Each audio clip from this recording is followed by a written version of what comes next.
Hi, folks. Can people let me know in the chat if you can hear me okay? Am I too loud? Yeah, how's the volume? Volume okay? A little soft? Is that a criticism of my voice? Or is that... I can bump my volume up if needs be. Or it could be a compliment for my voice. I'll just knock myself up. Soothing, yeah. Okay, what I'm going to do is bring in Frank as well, and we can just do a volume check on Frank. Frank, can you say something? Recite a poem? Was brillig and the slidey toves did gyre and gimble in the wabe, all mimsy with the borogroves and the mome rats outgrabe. There you go, that's the first I knew stanza of Jabberwocky. I knew you'd have something prepared. It's the one poem I can do Or by heart. Frank's coming in hot. Oh, Okay, yeah, that's a strong. strong. But I It's don't just know, a strong poem. Veronica. I would like you to use the words, please, Veronica, loud or quiet, rather than strong and soft. Oh, that's a comment on what he's saying on Right. his Okay. volume. Cool. There you go. Right. Volume fine. Is my volume fine?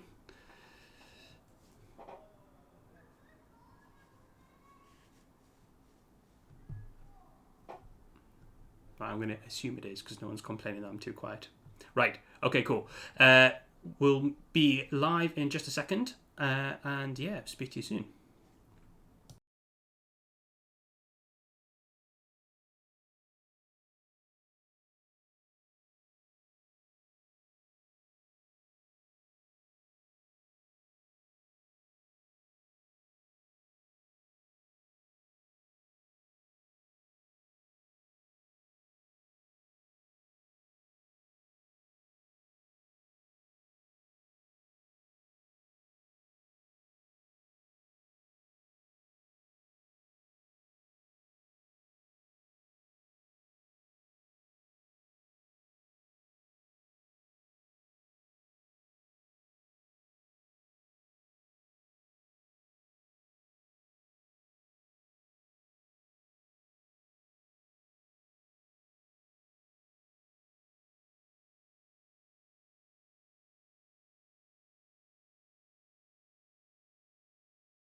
I swear by Apollo the physician, and Asclepius, and Hygeia and Panacea, and all the gods and goddesses as my witnesses, that, according to my ability and judgment, I will keep this oath and this contract.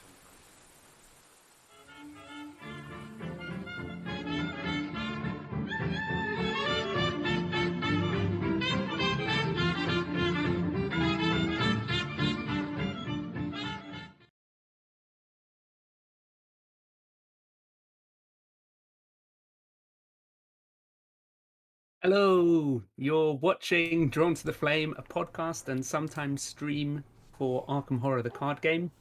I'm your host, Frank, and thanks so much for tuning in to everyone who's tuning in. It's great to see you all. I've already been laughing. You can see I'm smiling just because of some of the comments I've seen on Twitch. So thanks everyone for already being here and commenting.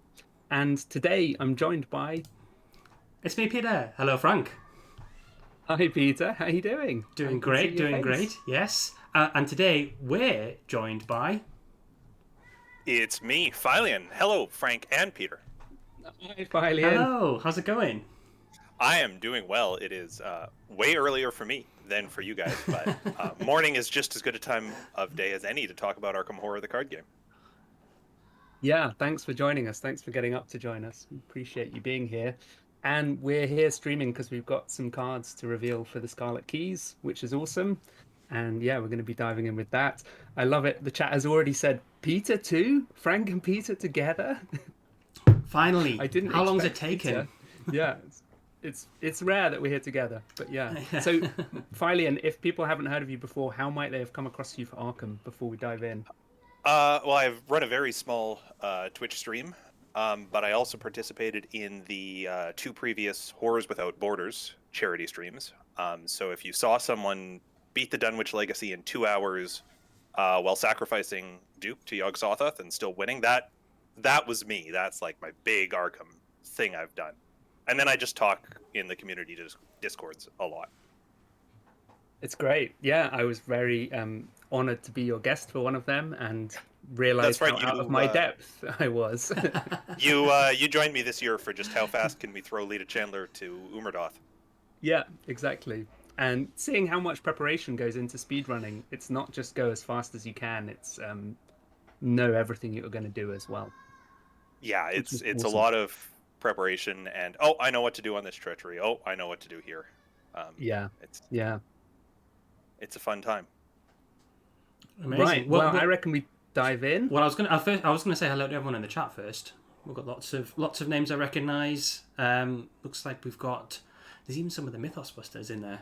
I'll see if I can figure out how to kick them once we get talking anyway. Instant ban. Yeah. Yeah. Yeah, well, do we want to dive straight in and look at the card? Yeah, let's look at a card for sure. A card. Right, well, let's see if I can remember everything that if I've done everything right. Oh, hey, Maxine. Thanks for tuning in. Oh, As we butcher your creation. Amazing. Right. Well, we'll have to take out all the negative things we were going to say about this card. Only positive thoughts. I paused the watch of Attack of the Clones to be here. That is commitment. Right. Okay. Let's do it. Brill. What is this? It is a brand new investigator. You like reading the front of cards, Peter. Run us through this. Mate, there's nothing I like more than reading the front of cards. Okay, right. So we've got Vincent Lee, the Doctor. He is a Seeker. He has 3 heads, 4 books, 3 punches, and 1 feet. Mm-hmm. He has that's the official terminology. He has the Medic trait, and he has a reaction ability. After one of your card effects heals damage from an investigator or an investigator's ally asset, add one of your set-aside on the men skills to that investigator's hand. Elder Sign effect, +1. You may heal 1 damage from an investigator or ally asset at your location. He has 9 health and 6 sanity. I will find the answers, even if it kills me. Right, reactions time. Maybe we go to Philion first. What were your immediate reactions on seeing this? My first thought was probably the obvious thought of, so it's kind of like an Orange Carolyn, or a yellow Carolyn, if you prefer. Yeah, With a slightly nicer stat line. I love me a 3 and a 1 instead of a 2 and a 2. The absolutely. rogue in me dies at the 1 agility. But it makes me really go, okay, a resource from Carolyn is kind of neat. What's on the mend? What's going on Mm. there? Yeah. I think a lot of our discussion is going to circle around that. And we even have noticed that as we did a bit of prep for this stream, we started abbreviating it to OTM because it comes up so often. And I'm sure that that will become a common abbreviation. So it comes up if you heal damage from an investigator, which could include Vincent healing himself, but also if you heal an ally asset as well. And it's worth noting because healing of allies is much rarer than just healing of investigators. So if you've got some effect that allows you to heal an ally asset, that could be really handy. And we'll talk about that in a minute. Yeah. Peter, how about you for reactions? I mean, he's healing, right? Yeah. It's difficult to make an assessment without seeing the rest of his cards, I think, because on the mend is going to be so crucial to how good that ability is. His stat line is a kind of a nice stat line, I guess. Three fight is a weird one for a seeker. Yeah. I mean, I think only Joe's got a better fight as a seeker. Can't think of Yes. any others. And one stats. We've talked about one stats. It's nice to get the stat points from that one stat distributed elsewhere. And I guess if you're able to at least punch something, then maybe you don't need to evade it. Yeah, and chat are pointing out, of course, it's one fewer stat point across his stats at the top, and then he's got one bonus stat in his health and sanity, like the Dunwich investigators, or just like Carolyn as well. She's got the higher sanity. So yeah, he's physically more able, but then is lacking in a stat point, which is it's pretty tough, I'd say. Typically, that indicates a bonus in terms of deck building ability or flexibility, right? We've often seen like the starter deck characters have better health pools, but have much more limited deck building. Yeah. There's one other thing to note to find out, though. Yeah, there's one other thing to note about this reaction ability before we go on, and we're going to talk about this a lot more, but this was pointed out by you, Filey, and there's no limit on this ability. Right. So it's not once a round, it's not once a phase, it's not once for each investigator. If you have a way of healing repeatedly within a turn, in theory, you could give lots of on the mends out, and we'll see a bit more of that later on. Should we flip this guy over and take a look at his backside? Yes, yeah. I think I'll probably read the back then. Go for it, Frank. So here we have a deck size of 30, which is pretty normal. Crazy deck building options. He's Seeker 0 to 3, Neutral 0 to 5, cards that heal damage 0 to 5, and then 15 other Guardian or Survivor cards level 0 to 1. So very similar to Carolyn in the weirdness there, but the main thing is to note that he's not Seeker 0 to 5, I guess, and that he is healing damage up to 0 to 5. And then he takes the Bone Saw, 1 per investigator copies of On the Mend, Wounded Bystander, and a random basic weakness. And as additional setup, he puts 1 per investigator copies of On the Mend set aside out of play. So you have this little pool of On the Mend based on the number of players that you're playing with, which is one of the limits I was hinting at with the reaction ability. There'll only be 1 if you're playing solo. There'll be 4 there if you're playing in 4-player. And we get a little bit of flavor as well. Well, do we want to do hot takes on deck building then? Yeah, it's a tricky one to hot take on.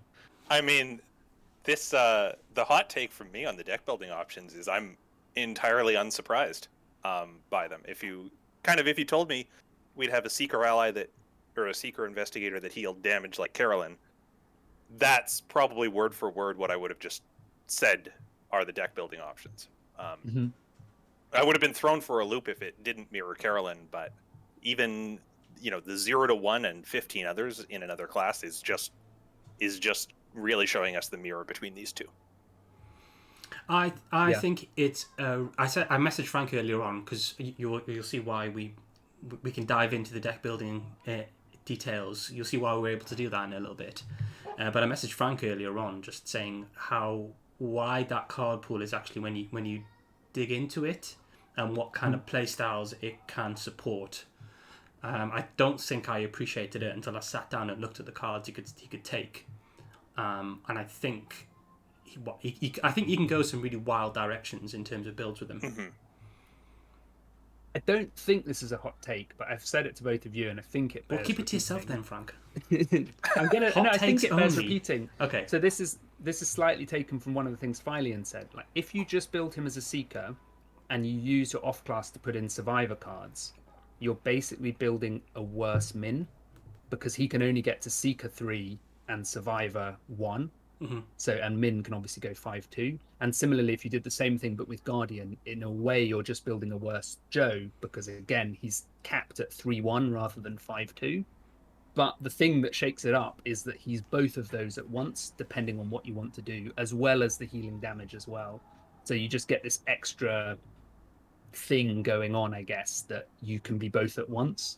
And so I guess there's the restrictiveness that he can't go as deep into the card pool as either of those investigators I mentioned, but also the permissiveness that he can, you can be really creative essentially with what you do. Mold Lem in the chat has made the point that worse min is still pretty good. Yeah. So there is a line of text that is missing from the back of Vincent's card if we are making direct comparisons to Carolyn, which is Carolyn is not allowed to take weapons above level 0. Yeah. Doesn't matter if they're things she could access through her deck building. Vincent doesn't have that restriction. Now, Seeker 0 to 3, Guardian, Survivor 0 to 1, there's not a lot to take there. And we don't have a higher level weapon that heals damage, as far as I remember. We don't have a Black Razor type of thing that heals you for killing things. But we're missing that restriction on Vincent in a way that has me interested in what happens in TSK. Yeah, well, we do know that there is one card coming up in Scarlet Keys that does heal damage, which is the Guardian Runic Axe. It starts out as not healing damage, but one of its upgrades gives it a heal damage ability. And based on how the deck building works here, you could put 10 XP into Runic Axe, which would make it a level 5 heals damage card, as long as you tick the single XP box that allows you to heal. So Adran is saying the same in chat. Yeah, Runic Axe. We knew it, really. We were just setting ourselves up. Cool. Well, I think we need to see some signatures, because I know some people had ideas about what Vincent would be like, but I don't know if anyone's seen the signatures yet. So maybe we should find out whether this Bonesaw is anything to do with fighting as well. Yeah. Well, I mean, do we want to give Mike the honour of picking which of the signatures he reads out? Oh yes, of course. We've got 3 cards left to go, Mike, and they're all listed on the back of Vincent there. I am most interested in what On the Men does, because we have no idea. So I'll let you take the next one. I'll do Bonesaw, and then we can go on to On the Mend, and Mike can read that one out. Okay, we have Bonesaw. This is a 3-cost asset. It has a intellect, a combat, and a wild icon, and it has the item, tool, and melee traits. Vincent Lee deck only, as we would probably have guessed. And then we have an action ability, Fight. You get +2 combat for this attack. If this attack is successful, you may take 1 damage to deal +1 damage for this attack. It has a second action ability, Heal 5 damage from an investigator at your location. Test for intellect. If you fail, that investigator suffers 1 physical trauma, max once per game. And this uses a hand slot. I love this card. I think this card is hilarious, just for how much is packed on there. It's nice seeing chat go wild to it as well. Yeah.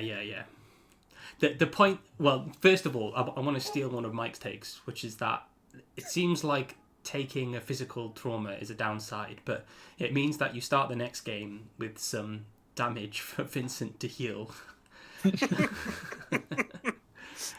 Well, sorry. All the Vincent players trying to convince you Yeah. that that's a good thing. You start every subsequent game with a damage for Vincent to heal. Yeah. I just can't get over that 5 damage is the full health pool of certain investigators. You'd almost be saying to your Daisy player, like, no, you can take another damage because I can heal 5, and Daisy's there saying, hang on, I'm dead at 5. You need to not do that. Yeah. The other really important thing to note here is that this is a bit like the meat cleaver, but unlike the meat cleaver, you only need to take damage to deal extra damage if you succeed.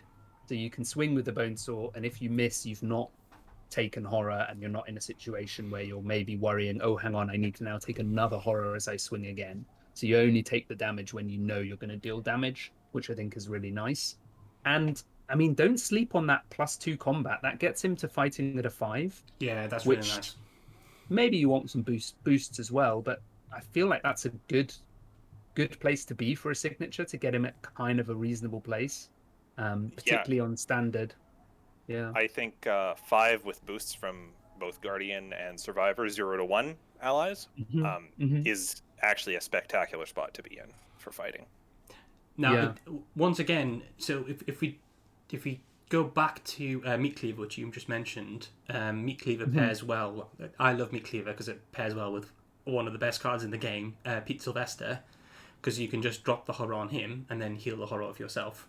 This card pairs very well with Jessica Hyde, which we're now able to confirm that Vincent can take, right? Because he can get the Survivor 0 to 1. Yeah. So that gives you, dropping Jessica in gives you at least 2 on the mend, because Jessica heals, and that's on the mend to your hand. Whatever it is that on the mend does, question mark. But this allows you to do the same thing you do with Bonesaw, you do with Meat Cleaver with the Bonesaw. So you can just keep on popping that damage on Jessica to have a permanent 2 damage weapon that gives you a 2-stat boost. Once you have Jessica in play, you're fighting at 6 and doing 2 damage per hit. That all seems pretty good to me, right? Yeah, totally agree. Yeah, and it's 2 damage per hit if you're successful. We don't necessarily talk about it a ton, but if you attack an enemy engaged with another investigator, and you miss, you damage them. But you're actually only ever doing 1 damage if you miss here, which I think is a tiny little upside. You're never going to hit your friend for 2 by accident. Then again, and 1 is probably easy to heal if you're Vincent. Then again, it's a bit like the old joke. If you're hit by a car, you want it to be an ambulance. At least if you get hit with someone wielding a bone saw, it's a doctor, so he can then risk giving you physical trauma to heal you. Yeah. And we talked about this in preparation for the episode, but that test Intellect 4, he starts with Intellect 4. Sure, he's going to have boosts. He's a Seeker as well, so he might be boosting his Intellect. But that's a pretty steep test. It's the kind of test that you want to pile lots of resources into in terms of casting if you want to heal 5. And it's a really nasty sort of autofill magnet, I would say. Yeah. So it's worth noting as well. Yeah. I'm very excited to put 6 icons into this test and auto-fail it repeatedly. Yeah. If you're playing opposite Calvin, maybe Calvin is laughing with delight, but anyone else might be gritting their teeth. Should we jump on to the next signature? Yeah. Right. Okay, Mike, are you ready? I am. This is what everyone's been waiting for. Right. What does On the Mend do? We've been asking. So as a reminder, 1 per investigator of these gets set aside at the start of the game. They're not in anyone's deck, but they get added to someone's hand when Vincent heals them. So On the Mend is a skill card with no level because it's a signature. 2 wild icons. It is limit 1 On the Mend in your hand. Commit only to a test you are performing. Forced. When On the Mend would be discarded from anywhere, set it aside out of play instead. It has the innate trait, which is to say, it's basically every time Vincent heals someone, they get an unexpected courage. Yes, that's kind of bottom line, right? With a few caveats. The first one really being, you can't give someone an on the mend if they already are on the mend. Yes. Yeah. The second one being, once you have an on the mend, you can only commit it to your own tests. So unlike unexpected courage, where you can give it out. Yeah. So Biff the Boars in the chat has pointed out exactly what I think we all jumped to. Because you've got a limit one, if Vincent tries to heal you when you've got one in your hand, you don't get another one. So if you've set up for Vincent to be doing lots of healing, then you want to be committing on the mend as often as you can. Mm-hmm. And you could, Totally. and as we hinted at right at the beginning when we looked at the front of Vincent, you could commit one of these, get healed, and then get a second one into your hand, and then commit it again that turn. Mm-hmm. So that's like 4 extra stat points over the course of a turn. Yeah. We talked about something like I'm going to get the right way around this time, painkillers setup of turning a damage into a horror, which is a heal, getting an on the mend. You can do that fast. And so you could, commit one, as you said, and then commit another one. It also makes me realize as well that because you get it for healing any amount of damage, if you've taken, say, 3 damage and you want to get 3 on the mends over successive turns, you sort of, in Vincent, don't want to heal everything in one go. You almost want healing solutions that tick over slowly, and you could be getting an on the mend over repeated turns. This is one of the reasons why Jessica is so good. She arrives with 2 damage on her, and then she heals 1 damage per turn. So that when you play Jessica in Vincent, you're like, this is great. I'm going to get 2 on the mends over the next 2 turns, and then I can start topping her up with damage, and I can keep this on the mend drip. It reminds me a little bit of the Dream Diary and having Essence of the Dream come to your hand turn after turn without you doing anything, which I think is really cool. I really like that. So what do we think, if anything, the impact on deck building for Vincent is, given that he can access unlimited unexpected courages? The thing that jumped to mind to me, and I appreciate the loaded question you've asked there, Frank, is that I'm going to answer a different question. well, no, he sort of gets +2 to all his skills, right? The thing that it immediately brought to mind for me was the way Mark works, sort of like a weird inverse Mark, where Mark's taking damage to get +2 to skills. Vincent is healing damage to get +2 to skills. And if you can set up Vincent in a way that he's able to get on the mend kind of on demand, he could be quite an efficient solo investigator, because he's 5'6", 5'3", which is a pretty staggering stat line. Yeah. It really is. The other nice thing about doing that in solo is you're only needing to worry about healing yourself. So all of your healing resources, like Jessica or Smoking Pipe as well, if you want to turn horror into damage to then heal off Jessica, they all just focus on you. You don't need to worry about healing other people, which seems really cool. Once this will become apparent to people as they start to really look at Vincent's card pool. Once you restrict yourself, or you relieve yourself of healing others, and you only have to worry about cards that heal you or an ally, not another investigator, your options actually go up fairly dramatically. And the inverse is also true here, which is if you want to give out on the mend to your 4-party team, you might end up looking at things like Earthly Serenity and hoping to smash 1 Earthly Serenity test and heal everyone at your location. And also, can't believe I'm going to say this, Healing Words 3 heals two people at once if you want it to. So for an action, you could give out 2 on the mends with Healing Words 3, which I think that, quite a step up for it in terms of potency. If one of my actions as this seeker/healer is hand 2 other people on the mends, it's not so bad. That is now looking a lot better as an option than, oh yeah, I'm going to play an asset, and then as an action, I'm going to heal you and me 1 damage each. That doesn't feel like a good time, especially not for 3 XP. behind the scenes, we had a bit of a talk about healing versus soak, and where we kind of got to, maybe you can explain this better than I can, Peter, is that actually he doesn't really change whether or not healing is better than soak. He just gives you this completely different focus, which is about a skill card. Yeah, I mean, you put me on the spot there. I could barely explain it to YouTube, let alone to 120 people. But yeah, Go for it. I believe in you. sort of healing's almost tangential to what he does. I think the power of Vincent is handing out on the mend. Healing's only better because it gives this card. The healing itself doesn't become any more efficient when you hand it out, I think is what I was trying to say. I maybe backtrack slightly on what I said,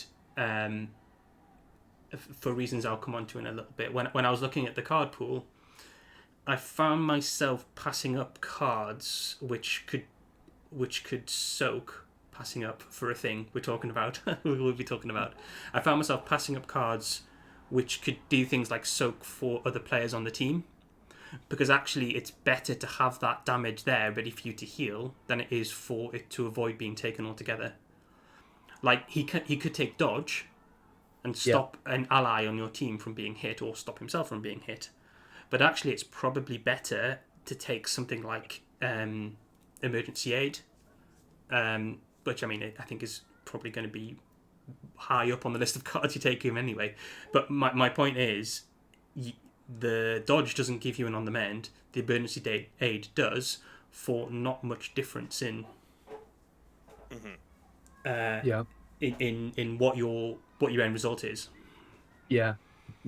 I think that's spot on. We've seen another card previewed, the Idol of, I want to say Xanatos, but I might be getting that wrong, which cancels damage and is a discard ability, and he can take it, but I just why would you? As you say, the damage is fuel for the main thing he wants to do, which is on the mend. I think we'll circle back to on the mend as we come through this episode. I am getting some complaints in the chat that they don't like looking at this art. The art is somewhat gory. It's pretty gnarly. I'm not sure that this will help, but we can try. Right, so obviously not all sunshine in Vincent Land. Frank, do you want to read us Wounded Bystander? I would love to read the Wounded Bystander.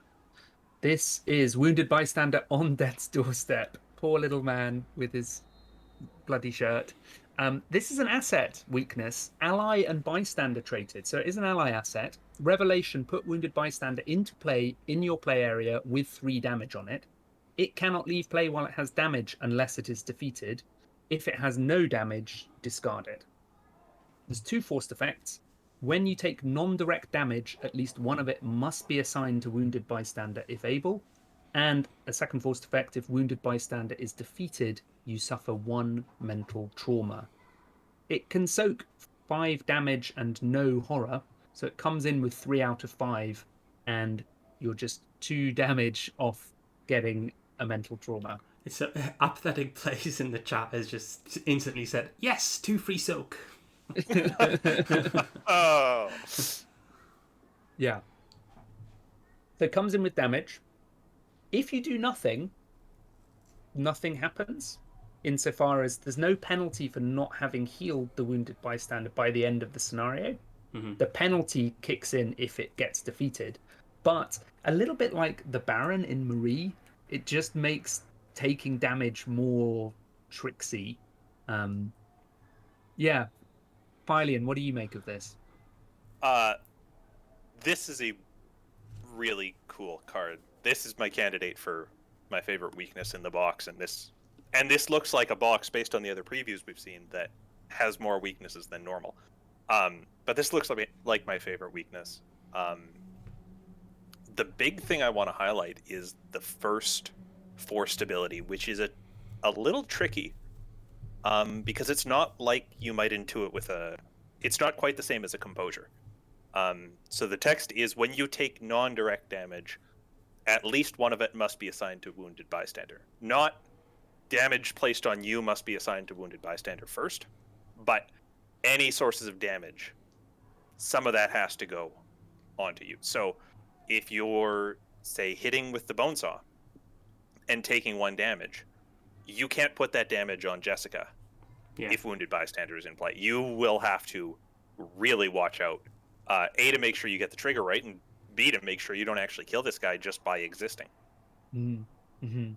As soon as you start involving Guardian cards that have damage-related effects, it starts to get really knotty, doesn't it? Like, if you want to be putting damage on a guard dog, Yeah, your guard dog's not firing unless it's a 2 damage attack. It's a really different prospect here. yeah. So this, and the other thing is that there's not a huge selection of cards that heals allies right now. Mm-hmm. For damage. So I think we did have a look. There's a handful, but it forces you to pick a certain number of cards to help manage this, unless you're fine with just taking the trauma, just tanking it and take the trauma. I think we could potentially hypothesize that in the box we will see more cards that will heal allies, but we don't know, right?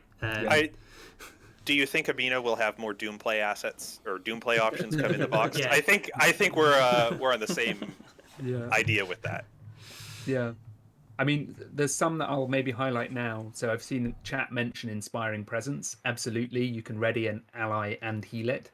You could use that on the Wounded Bystander just to heal 1, which is not too bad, and at least Inspiring Presence is all of the stats that Vincent seems to care about. Another one that I think is pretty important here is Soothing Melody from the Hallowed Mirror. And that, little bit like Healing Words 3, allows you to split the healing up. So in theory, you could play a Soothing Melody, heal 1 off the bystander and get it on the mend for Vincent, and heal someone else if you're playing in multiplayer and give them an on the mend, which is kind of nice. And then if you're just worried about really clearing this quickly, I think at the moment the quickest way is with Emergency Aid, although I'd need to remind myself as well about, I don't think Earthly Serenity heals allies. It does not. And I only know that because I checked right before we started this. Very good. So yeah, so I don't think there are any bigger healing bursts other than 2. No, which is, I think, part of the key for this thing, entering with 3 damage on it. You're never going to get it in a single hit. Yeah. I'm going to steal something that you said, Mike, before talking about this. That there is a possibility that this is a weakness you just float. You just leave this out, as long as you heal it a little bit and you can navigate how to get through the rest of the scenario. It's not so bad. You don't need to be ready to immediately heal it so that you can get your ability back, the on the mend ability, which I think is nice. It can then die off actually surprisingly quickly. I think you had a couple of examples of ways that you could get killed off. You're not going to die to a Grasping Hands tentacling that, because you just put 1 damage here and 2 elsewhere. But say you attack a retaliate enemy and miss, you take a damage, it goes on, and then that enemy hits you in the enemy phase, you've taken another damage. Suddenly, if you've not healed this at all, you've taken a trauma. Yeah. There's a couple treacheries out there as well that, will damage the entire party for 1. Yeah. And the ones that come to mind actually have peril on them, which leads to the wonderful situation where you draw that treachery and I just stare you down, not able to say anything, but I'm just looking at you going, don't do damage to me, please. Yeah. Please. Yeah. Where do we want to jump to next? We did have some kind of relevant cards we wanted to talk through and how they impact on Vincent. We can jump in there. Yeah. So Xylo M asks, can we heal Mario with the Bone Saw? And it's Investigator only, I'm afraid. It's heal 5 damage from an Investigator at your location. And I've seen also in chat a sort of tank deck about healing items. And of course, remember that if you want to give out on the mend, you have to heal Investigators or allies. So you can absolutely do a tank deck and heal items, but you won't be giving out on the mend as well. He can, as I found out to some embarrassment, he can take Lonnie Ritter because she heals damage, but she does not trigger on the mend. Yeah, she heals the wrong kind of damage. Yeah. Which I guess makes sense. Yeah. We did have a fun conversation about Lonnie healing up a jacket that Tommy definitely wants to get into his bin. It's like two different groups of people. Okay, cool. Yeah. Well, let's jump in first and just look at some straight up healing cards. Do you mind if I just read these out? And then we can chat through them. We've got Second Wind, which is 1 cost event. Spirit and Bold traded. Play only as your first action. Heal 1 damage, 2 damage instead if you drew a treachery this turn. Then draw a card. And then, of course, you've got Emergency Aid, which is 2 cost. Choose an investigator at your location. Heal 2 damage from that investigator or from an ally asset they control. Yeah, this is our big wounded bystander heal, I think. Do you want me to keep running through it? I mean, Go on. they're pretty Keep straightforward. going. Yeah. Okay, we've got a brand new card, just spoiled. Who spoiled Girish? This was Tengo and Plan. Tengo and Plan. One of this. Yeah. So Girish, is it Kadakia? He has his 4 cost, 4 XP, willpower, and wild icon, ally police. He has 3 health and 3 sanity soak. Girish may be assigned damage and or horror dealt to other investigators at your location, which is nice. And then free trigger, during a skill test being performed by an investigator at your location, exhaust Girish. That investigator gets +2 skill value for this test. If this test is successful, heal 1 damage or 1 horror. So yeah, I think that's a great... That is like stacking up the +2 stats, isn't it? If you're using on the mend and you're using this ability to help. And I think you're using Inspiring Presence in that Girish deck to then ready it and do it again. And kind of Girish becomes the magnet for some damage and horror at least. And that gets you on the mend for healing it. And you're also giving out +2s without giving out on the mend. So cool. Yeah. There's so much to like about the way this guy works with Vincent. And you know, the maybe assigned damage and or horror for others, typically we just think of that as a pure tanking thing. But I feel like with Girish, it's a where do we need the damage to get placed right now so that we can give out on the meds? Yes. You're not always going to be doing that if you want your friend to actually get damaged so that they can get it on the mend from you. Yeah. That suddenly the whole kind of discussion of who takes damage and when and can I heal you kicks off. It's really nice. And I love, because he heals damage, this is why Vincent can take him, because this is a level 4 Guardian card, which is outside of the faction access that Vincent has, but it's a heals damage card. Perfect. We'll jump on to Solemn Vow, which is an interesting one. It doesn't heal, but it lets you move damage and horror around. So I think Solemn Vow I always think Solemn Vow is a very cool card. The reason I like it in Vincent is because I wouldn't run it in Vincent. I think it's more interesting if someone else at the table is running Solemn Vow, someone who is less likely to get hurt maybe, and they're able to move damage onto them, redistribute it from around the table so that Vincent can be giving out on the mends more equally around the table. Mark Harrigan is also just a really attractive target for Solemn Vow because he can move the damage onto him, draw a card, and then get that healed for on the mend. It's really obscene at that point. And the idea of Mark taking Solemn Vow normally is so strange because with Mark you have to be so careful about where your damage is sitting, and your horror pool, your sanity is so small. You have to be careful there, but now we can have a Mark that's saying, give me that damage. Give me that damage. Yeah. Taking the damage, exactly as you say. I love it. Like, it becomes an engine in itself between Vincent and Mark. And maybe even your Mark deck can lean off some of the healing because it doesn't need it as much, because we know that Vincent is going to be there as a pocket medic to heal him all the time and keep handing out on the mend. Super nice. Solemn Vow I think of as such a Tommy card, and just to mention that, like, I think Tommy doesn't like Vincent very much. Yeah, there's some tension there, right? These two are not working well together. Yeah. Tommy's like, stop fixing my stuff. Vincent's, yeah. So yeah. What else do we have, Peter? Yeah, well, let's jump on to Jessica Hyde. I think one of the first cards that a lot of people in the chat picked up. Jessica Hyde. So crucially, when your turn ends, or after your turn ends, you heal a damage from Jessica. That's healing damage that'll proc Vincent's ability and bring On the Mend into your hand.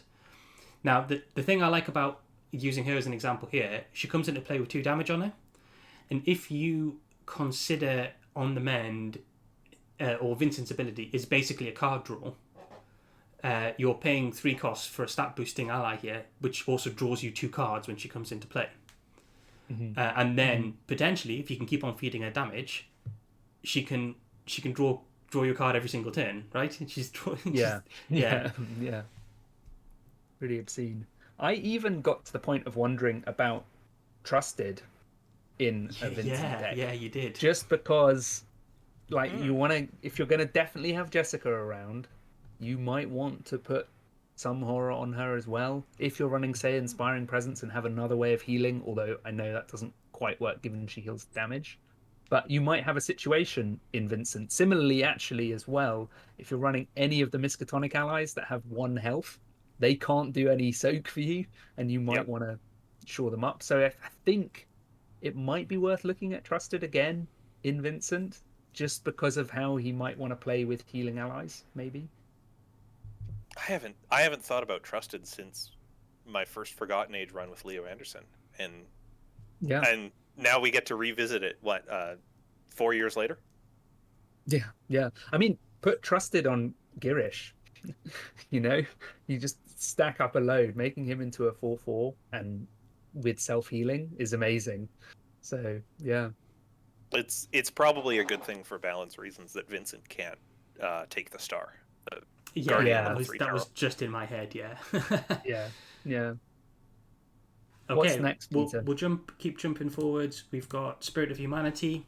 So this is a 2-cost 2 XP asset, Survivor, which Vincent can take because it heals damage. This has two opposing free trigger abilities. You can exhaust Spirit of Humanity and take a damage and a horror to add 2 blessed tokens to the bag, or a free trigger and add 2 curse tokens to the bag to heal a damage and a horror. So this fits into a... Go on, Peter. Sorry. Well, what I was going to say is one of my concerns when we were talking about decks and how you would build Vincent, I think if you're going all in, rogue card, on the damage and handing out On the Mend, it would be a challenge to be able to damage yourself on demand. You can't rely on an enemy popping up right when you need to take some damage or a treachery. So just having a tool like this, which can also give you a benefit from self-damaging, that feels like a really good include if that's the direction you're going. So at that point, the more we looked at what things damage you, the fewer we saw beyond the Bonesaw and things like this. Yes. Yeah. Sorry, Peter, I interrupted you. No, I think I was done. Yeah, there's something here about then if it's like the basic thing is, oh great, when I heal I'll get On the Mend, but the next level is how do I control taking damage for a benefit and then healing damage for the On the Mend or any other benefit. And Spirit of Humanity. I mean, we talked about Spirit of Humanity so much when we first looked at it as well. It just offers so much, doesn't it, in the right investigator, and that could be Vincent. The only concern I would have with Spirit of Humanity is you want to be making sure you have that damage so that you can heal it and get On the Mend. I'd be a little worried about taking horror willy-nilly in Vincent with only 6 sanity. Now, he's got Seeker 0, so he could take Logical Reasoning. I don't know if you want to start devoting your card slots to horror healing options in Vincent. That might be crossing the professional boundaries in a way that your friends aren't happy with. But he can take Cherished Keepsake. He can take the level 1 Exiling Cherished Keepsake if that's really a concern. So. And Soothing Melody will heal up your horror as well if you needed to. Yeah, but you don't get On the Mend for that. Yeah, well. But yes. Yeah. There's one avenue here of you team Vincent up with Carolyn, and between them there's this weird division of like Carolyn only wants horror and Vincent only wants damage, or They only just wants to deal with those things. sit there healing each other for the whole game, not doing anything. we've said before, we've got a you know, lovely engine going over here, folks. We're just Yeah. passing cards backwards and forwards, making loads What of do you money. mean we need clues to finish the scenario? 50% of the team doing nothing. Yeah. And then I suppose the other thing here is that for 9 XP, you don't even need 9 XP actually. You can't do 9 XP, but for 5 XP you can do Jessica, Charisma, and Peter Sylvester, and you've got the suite, the heal damage and horror if you wanted to. And he could do that. I mean, he doesn't want the agility boost, but he might want the horror recurring healing. Yeah.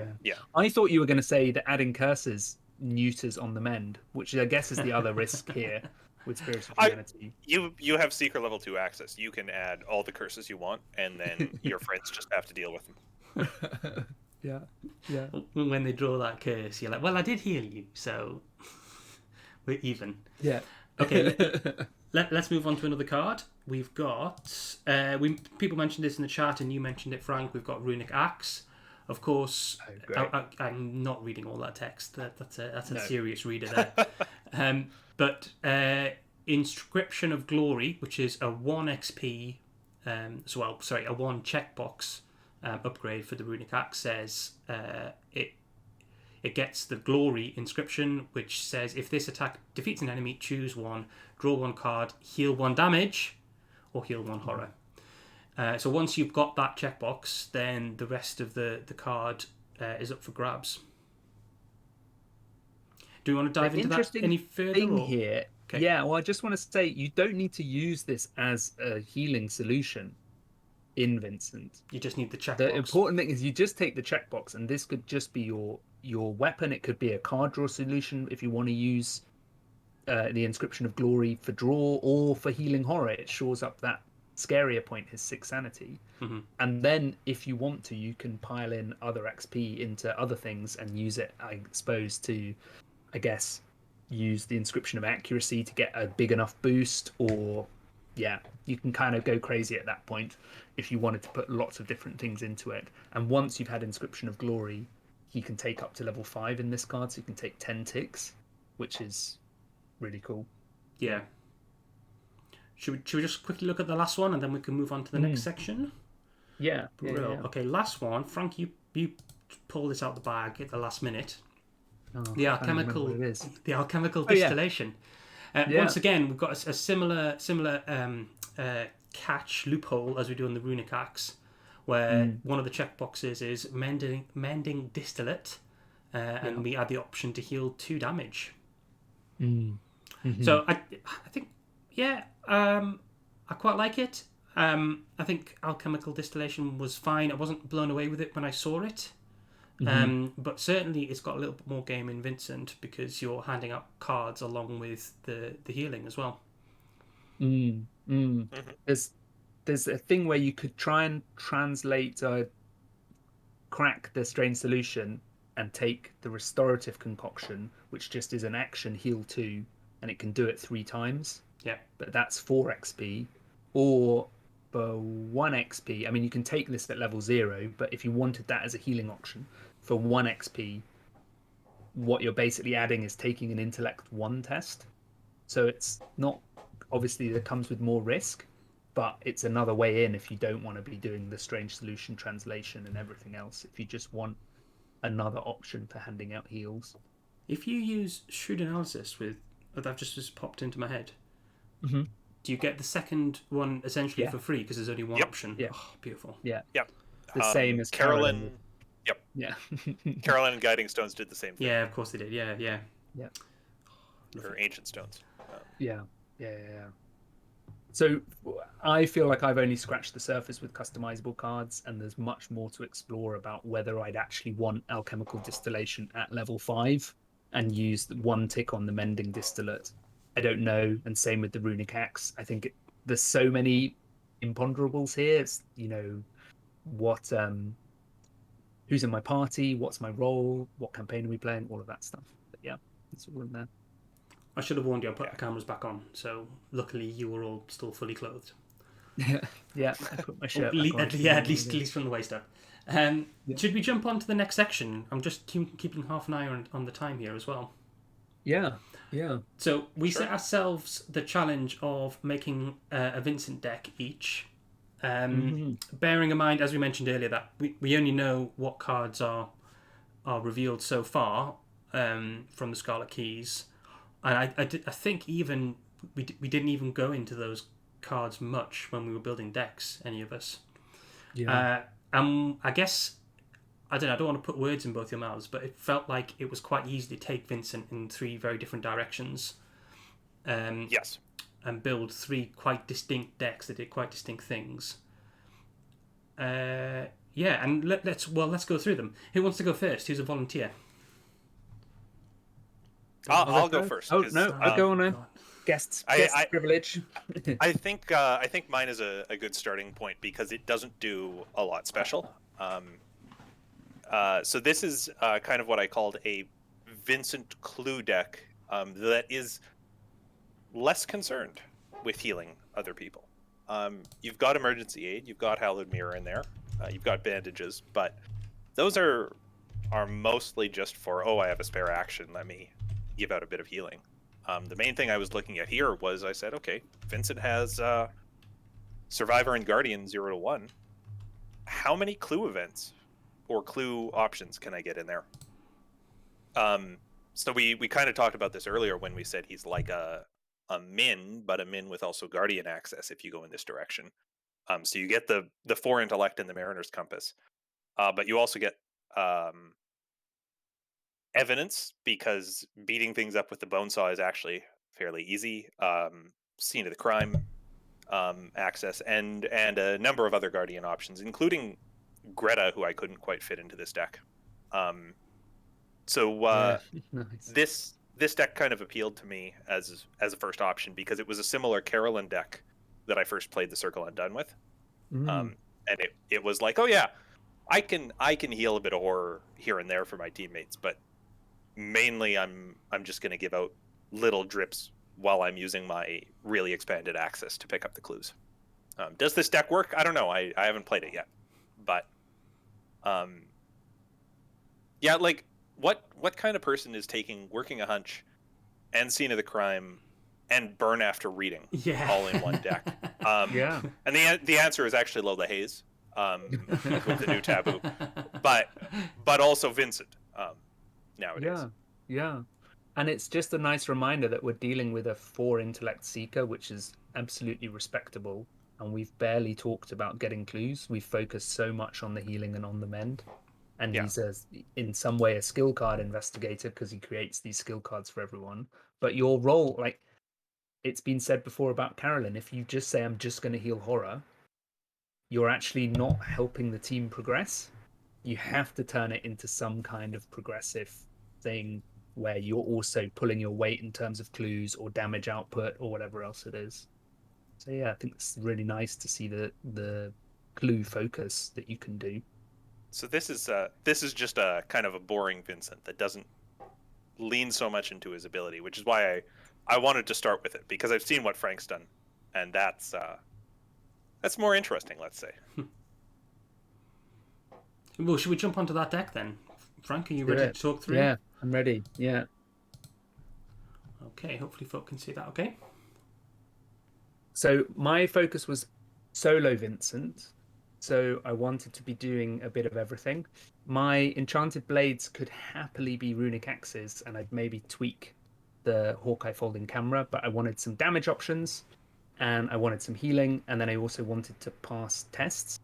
And you can see that I've lent somewhat heavily into skills, and practice makes perfect is lovely. And I've got some clue stuff in here, some luckies, kind of good stuff. Prepared for the worst. I'd forgotten that the bone saw isn't a weapon, so might be a bad include. Could get rid of it. But yeah, this is a deck that essentially wants to do a bit of everything, but it also wants ways of taking damage that it can go on Jessica and she can then heal them.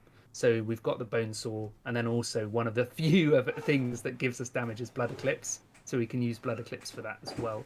And my thinking is in theory, we get on the mend regularly, not every turn, but regularly, so we can go a bit lighter in terms of skill commits because we should have that coming to hand fairly regularly. The smoking pipe here is about healing horror to turn it into damage to put it on Jessica and getting the most out of Jessica and looking after our low sanity. What you'll also see is that I run in the thick of it, so we have some damage on us to start, which means if we don't see Jessica, we could in theory use a second wind or an emergency aid or even a hallowed mirror to heal up and keep going. I think that's one of the cards we all put in our decks. Michael, that was in your deck as well, wasn't it? Yeah, Yep. It was, yeah. I think if you're not putting thick of it in Vincent, I have a few questions just because of the options it gives you once you're actually piloting. I want to shout out the smoking pipe in Frank's deck here because that is a fast free triggered ability. Yeah. So you can trigger that while you are resolving a test. Pull it on the mend into your hand and immediately commit it. Can you commit 2 on the mends doing that as well? No, you would. Even if you had 2 smoking pipes, you would trigger one in the first player window, get it on the mend into your hand, commit it, and then in the next player window you could trigger it again. But there's no option to commit again. Your player windows are on either side. Oh, of course they are. Yeah. Of the time to commit. Yeah. So also on the mend hasn't left play yet. It's in limbo at that point. But if it's in limbo, it's not in your hand. It's not in your hand. Yeah, the limit's in your hand. Oh, that's true. That's true. Oh, but you only in solo you only have 1 copy. So yes, true. That's very true. Yeah. But yes, in multiplayer you could do that. Yeah, I think someone picked this up in the chat. But if you use Amanda, you can put 1 under her and then take 1 into your hand as well. That's nice. Because the one under you obviously isn't in your hand. So and Guy's pointing out, of course, that it's not smoking pipe that gives on the mend. Smoking pipe sets up Jessica healing. Yes. And it heals you horror. It's someday. But your point is completely right. Those cards have only been out for 5 years. Yeah. It's reasonable to not know them. I think you even said earlier, Mike, let's make sure I get these the right way round. Or it might be Frank that said that. Yeah. It's impossible to get them right. Yeah. My deck here as well, the odd one out here is Inspiring Presence, which I wouldn't use to heal Jessica. I was thinking about maybe upgrading into Girish. Yeah. So seems like a good shout. Keep him topped up for horror as well in case there's a problem. But yeah, that's just in case people are wondering. But the other 6 skills are all practiced, so we can fetch them with Practice Makes Perfect. I think this is kind of the build I'm most excited about. Just one doing absolute nonsense with damage, spinning damage around the table. You've built this solo, Frank, but I think there's elements of this deck you could take into a multiplayer deck, just like a high stat Vincent deck using damage as one of the currencies he's spending in order to get his skills up high. And I think when people get their hands on Vincent, they're going to start doing stuff like that, and there's going to be some total abstract nonsense going on. Someone takes a pill and that makes him way better at his intellect or something like that. I'm excited to see what comes together after people are able to spend some time with him and start looking into his card pool. Well, and a nice solo deck is often a nice third player in a group deck as well, because they can normally do a bit of damage and a bit of clues. So if they can flex in some way, that works. So yeah, I can see that. What about your deck? Yeah, well, let's just jump onto that then. I basically did a full-on support Vincent deck. Doesn't even really lean that hard into using on the mend. There's certainly some options to put on the mend in there.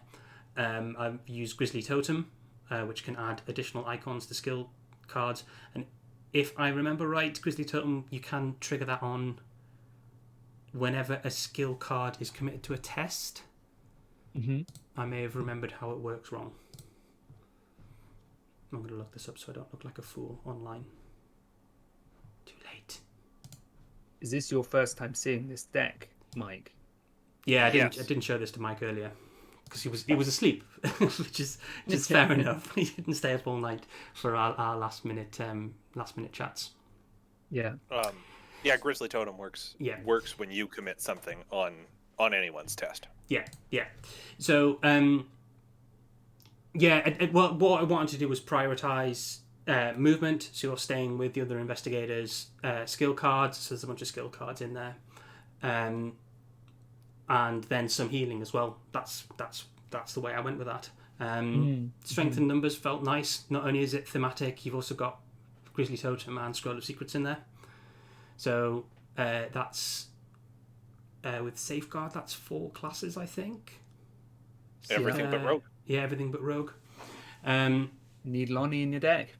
Yeah, and then of course, if you're using Grizzly Totem, then those level 1 Survivor skill cards become quite nice as well. So if you wanted to go into like Brute Strength or Sharp Vision or anything like that as well, they're 4 icon cards at that point. I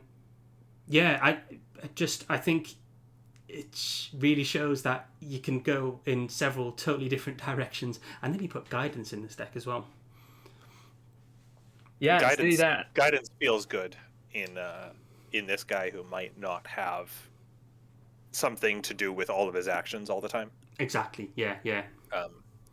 It always feels weird if I'm like a 5 intellect seeker to give an action to someone else, but this might be a place to do it. And I'm a big fan of practice makes perfect with this guy's access. It's a great card in Mark because he's got so many practice skills between the home front, Guardian and Seeker, and the home front. Yeah. Yeah. So Strength in Numbers is innate and Unrelenting is practiced. So the smart solution would be to have 2 of Unrelenting and 1 Strength in Numbers with that 3 XP, but Strength in Numbers felt very thematic, so I decided to stick with it as it was. But I think that's great. Talked about in chat is drop a couple of your XP here if this is a 4-player deck, and a couple of Earthly Serenity as a way of like, I'm going to take a single test. I can definitely boost with the Hawkeye Folding Camera and Guts to pass it.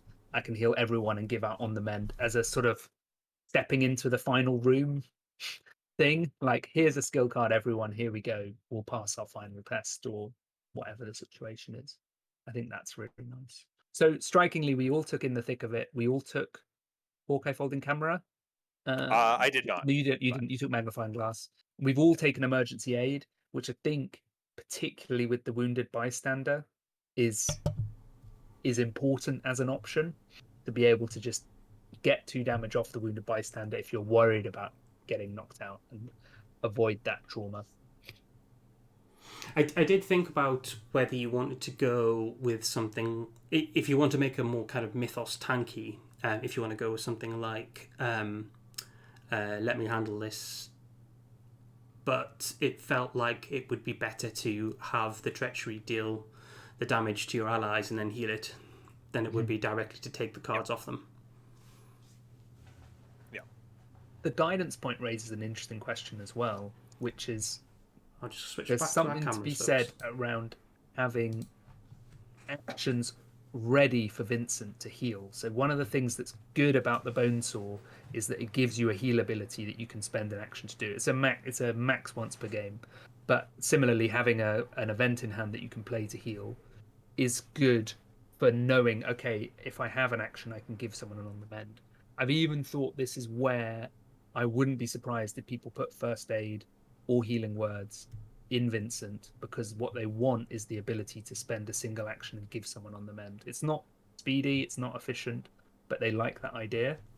And as we were thinking about this, I was thinking, if Carson is ever wanting to give Vincent an action, Vincent having things he can do with his action to heal, to give out On the Mend out of sequence, could be really useful. So say your rogue is about to take a big test, Carson goes first, gives Vincent an action, he gives the rogue an On the Mend through healing, and then on you go.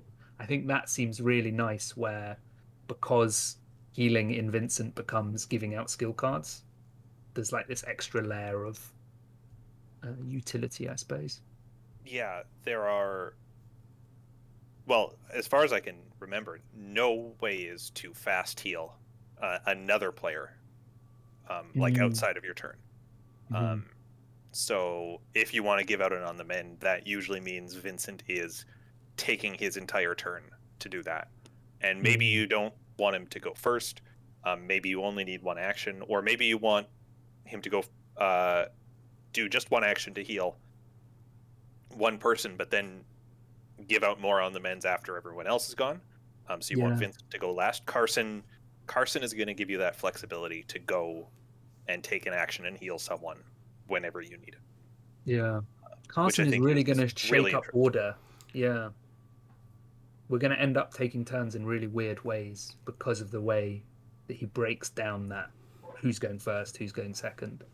Well, and Carson can even give out multiple actions during his own turn, right? Yeah. So, Frank, if you're playing Carson, you can give me as Vincent an action to heal Peter. Then you give Peter an action to do whatever I've just given him on the mend for. Yeah. And then Vincent, and then I take and then Peter and I take our normal turns after. Fourth action resign as Carson. My job is done. Right. Yeah. So yeah. No, it's cool in that way, isn't it? There could be some really fun interplay with Carson and Vincent in that way. A little bit like when Carolyn and Joe came out, we're seeing a non-traditional Guardian and a fightier Seeker, and it's not lost on me that it's a pair, I guess. Yeah. Well, I'm excited to. I guess we have covered our decks. We've covered Vincent. Oh, we're losing Frank. Go on. Frank, we're losing you. We got you now. You're back. Go on, Mike. What were you going to say? Oh, just after hearing you talk about Runic Axe so much, I want to give this 10 XP Guardian weapon a swing in a Seeker and see what happens. I love it. I would say that now is the time for our final hot takes because we've covered everything, and that sounds like a good hot take there. Do you want one from everyone, Frank? Only if you have one. I feel like I've covered everything that I wanted to say. Yeah, I don't think I've got anything else to add either. I think he's I think it's easy to look at him and think, oh, he's the healing guy, but I think there's a lot more to him than that. And I'm really keen to see what solo players come up with as well, to see how we can bend his abilities to kind of thematic breaking point to do really cool stuff. Do you have any memes to share with us, Peter? Oh, you know what? I didn't put it in. Okay. After all that, I'll share it on social media. I'll share it on social media afterwards. That's the truly hot take. Yeah. The Galaxy Brain Vincent we've made. Oh, I can probably do it quickly.